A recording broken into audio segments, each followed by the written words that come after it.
തൃശൂരിലെ പ്രശസ്തമായ Sudharma metropolis laboratory ഇപ്പോൾ വടക്കാഞ്ചേരിയിലും. ആരോഗ്യരംഗത്ത് 40 വർഷത്തിലേറെ പാരമ്പര്യം, 400-ൽ പരം ടെസ്റ്റുകൾ, 250ഓളം ലാബുകൾ, 1500 പേഷ്യന്റ് സർവീസ് സെന്ററുകൾ, കൃത്യതയാർന്ന രോഗനിർണയം, എല്ലാ ഡോക്ടർമാരും വിശ്വാസം അർപ്പിക്കുന്ന റിപ്പോർട്ടുകൾ. ഓട്ടുപാറയിൽ ഞങ്ങൾക്ക് മറ്റു ബ്രാഞ്ചുകളില്ല.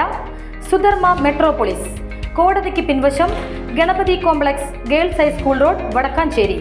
Contact 7012712910.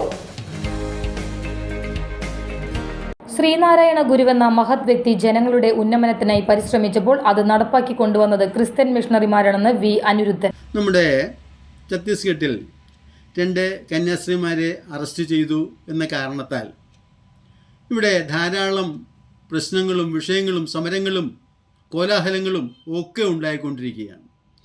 മതപരിവർത്തനം നടത്തിയോ നടത്തിയില്ലയോ എന്നുള്ളത് വേറെ കാര്യം.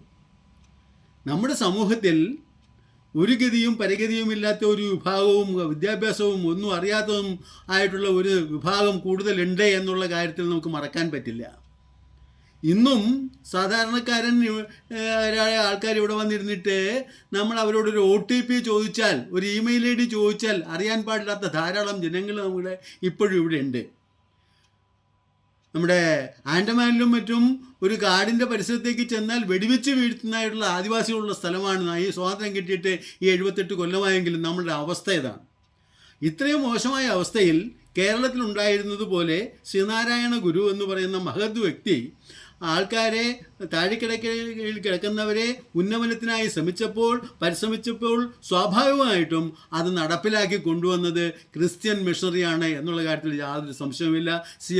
CMS പ്രസ്ഥാനമാണ്.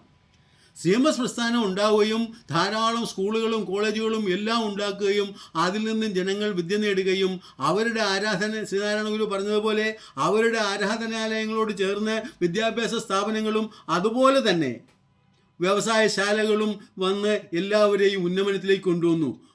ഈ വടക്കേ ഇന്ത്യയിലും അവരെ ഉന്നമനത്തിലെത്തിക്കുന്നതിന് വേണ്ടിയിട്ട് ജനങ്ങൾക്ക് വേണ്ടി, ഈ താഴെക്കിടക്കുന്നവർക്ക് വേണ്ടി പ്രവർത്തിക്കുന്ന പ്രസ്ഥാനമാണ് ക്രിസ്ത്യൻ മിഷണറി പ്രസ്ഥാനങ്ങൾ എന്നുള്ള കാര്യത്തിലൊന്നും യാതൊരു സംശയവുമില്ല. മറ്റ് പ്രസ്ഥാനങ്ങളും മറ്റ് ദൈവങ്ങളും ആൾദൈവങ്ങളും ഒക്കെ ധാരാളം ഉണ്ടെങ്കിൽ തന്നെയും അവരവരുടെ സ്ഥലത്തേക്ക് ആൾക്കാരെ വിളിച്ച് അവരവരുടെ നന്മയ്ക്ക് വേണ്ടി പ്രവർത്തിക്കുമ്പോൾ ജനങ്ങളുടെ ഇടയിൽ ഇറങ്ങിച്ചെന്ന് അവരെ ഉയർത്തിക്കൊണ്ടുവരുന്നതിന് വേണ്ടിയാണ് ക്രിസ്ത്യൻ മിഷണർമാർ ശ്രമിക്കുന്നത്. അതിൽ ചിലപ്പോൾ തെറ്റുകളുണ്ടാവാം, കുറ്റങ്ങളുണ്ടാവാം, പ്രശ്നങ്ങളുണ്ടാവാം, എന്തെങ്കിലുമൊക്കെ ഉണ്ടാവാം. പക്ഷേ അവരുടെ പ്രവൃത്തിയെ നമ്മൾ വിലയിരുത്തണം. അവർ ചെയ്തിരുന്ന നന്മയ്ക്ക് വേണ്ടിയാണ്. നന്മയാണ് അവരുടെ ഉള്ളിലുള്ളത് മുഴുവനും. അങ്ങനെ ഒരു നന്മയ്ക്ക് വേണ്ടി പ്രവർത്തിക്കുമ്പോൾ അതിൽ തെറ്റുണ്ടെങ്കിൽ അവരെ പറഞ്ഞ് തിരുത്തി ജനത്തിന് നന്മ കിട്ടത്തക്ക രീതിയിൽ വരികയാണ് എല്ലാവരും ചെയ്യേണ്ടത്. ജനങ്ങളോട് ഇഷ്ടമുള്ളവർ ചെയ്യേണ്ടത്, ജനങ്ങളുടെ ഉന്നമനത്തിന് വേണ്ടി ആഗ്രഹിക്കുന്നവർ ചെയ്യേണ്ടത്. അപ്പോൾ അറസ്റ്റ് ചെയ്തോ എന്ത് ചെയ്തോ അങ്ങനെ ഒരു വിഭാഗത്തെ നമ്മൾ പിന്നാക്കം തള്ളുന്നത് ശരിയല്ല. അവർക്ക് പ്രോത്സാഹനം കൊടുക്കുകയും നമുക്ക് എന്തെങ്കിലും ബുദ്ധിമുട്ടുണ്ടെങ്കിൽ അത് പറഞ്ഞ് തിരുത്തി കൊണ്ടുവരാൻ അവരുടെ ഇടയിലേക്ക് ഇറങ്ങിച്ചെന്ന് അവർ ചെയ്യുന്നത് തെറ്റാണെങ്കിൽ നല്ലത് ചെയ്യാൻ നമ്മൾ ശ്രമിക്കുക, നമ്മുടെ മറ്റുള്ള വിഭാഗങ്ങൾ ശ്രമിക്കുക. അതല്ലാതെ ഇവരെ താഴ്ത്തിക്കെട്ടുക, അവർക്ക് ദ്രോഹം ചെയ്യുക എന്ന് പറയുന്നൊരു നടപടി ഒരിക്കലും ശരിയല്ല എന്നാണ് എൻ്റെ അഭിപ്രായം. അവർ ചെയ്യുന്നതിൽ എന്തെങ്കിലും പ്രശ്നങ്ങളുണ്ടെങ്കിൽ അത് നന്നായിക്കോട്ടെ. നമുക്കും അവസരങ്ങൾ ധാരാളം എല്ലാവർക്കും ഉണ്ടല്ലോ. അവസരങ്ങൾ വിനിയോഗിക്കുക, നന്മ ചെയ്യാനായിട്ട് എല്ലാവരും മുന്നിട്ടിറങ്ങുക. അല്ലാതെ ഒരു വിഭാഗം എന്തോ ചെയ്ത് ഊഹാപോഹങ്ങളുടെ വെളിച്ചത്തിൽ ഇപ്പോൾ ഇന്നലെ തന്നെ തൃശ്ശൂർ ഉത്തരവായിരിക്കുന്നു. മനുഷ്യക്കടത്താണെന്നും പറഞ്ഞു 2 കന്യാസ്ത്രീകൾ 3 കുട്ടികളെ കൊണ്ടുവന്ന് ഒരു തെളിവില്ല എന്നും പറഞ്ഞുകൊണ്ട് 11 കൊല്ലത്തിന് ശേഷം അവരെ വിടുതൽ ചെയ്തിരിക്കുന്നു. തെളിവില്ല എന്ന് കോടതി പറഞ്ഞിരിക്കുകയാണ്. തെളിവില്ല, അതുകൊണ്ട് പൊയ്ക്കോളാൻ. അപ്പോൾ ഈ ചെയ്യുന്ന ആ സമയത്തൊരു ബഹളം മാത്രമേ പറ്റുള്ളൂ.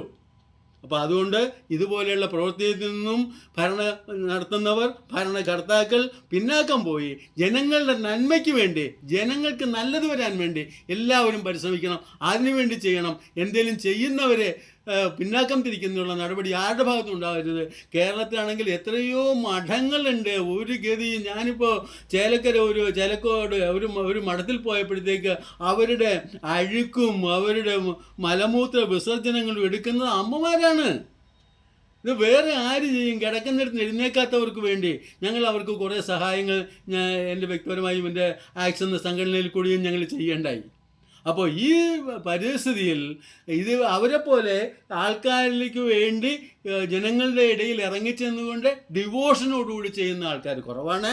മറ്റുള്ളവർക്ക് പറ്റുമെങ്കിൽ അവരുടെ ഒപ്പം നിന്ന് വർക്ക് ചെയ്യാൻ ശ്രമിക്കണം, നന്മ വരുത്താൻ ശ്രമിക്കണം എന്നാണ് എൻ്റെ അഭിപ്രായം. അങ്ങനെ എല്ലാവരും നന്മ ചെയ്യുക, അങ്ങനെ വേണമെന്ന് അഭ്യർത്ഥിക്കുന്നു, അപേക്ഷിക്കുന്നു.